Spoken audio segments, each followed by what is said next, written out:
खुशहाल शहर हैप्पी विले में 3 सबसे अच्छे दोस्त रोमी, टोमी और सामी द लाफिंग ट्रियो के नाम से जाने जाते थे। वे सब कुछ साथ करते थे, फुटबॉल खेलना, आइसक्रीम खाना और कभी कभी मजेदार परेशानी पैदा करना। एक दिन रोमी ने चिल्लाया, चलो पार्क में पिकनिक करते हैं। सबने सहमति जताई और स्नैक्स लाए, सैंडविच, जूस और केले का एक बड़ा गुच्छा।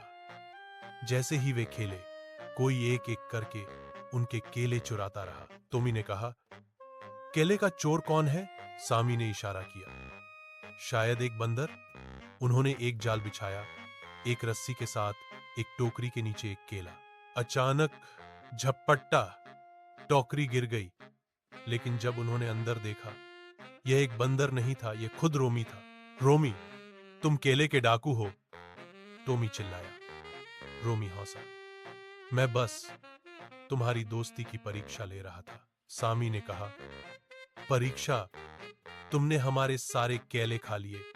सब लोग हंसी में फूट पड़े। बाद में रोमी ने उन्हें इसकी भरपाई के लिए अपनी कैंडी दी। टोमी ने कहा, असली दोस्त बांटते हैं, चुराते नहीं। रोमी ने मुस्कुराहट के साथ जवाब दिया, तो आज मैं तुम्हारा सबसे प्यारा चोर हूं। तीनों ने गले लगाया और वादा किया कि वे फिर कभी एक दूसरे से कुछ नहीं छिपाएंगे। नैतिक मित्रता का अर्थ है ईमानदारी, हंसी और साझा करना, चोरी करना नहीं, यहां तक कि केले भी। ध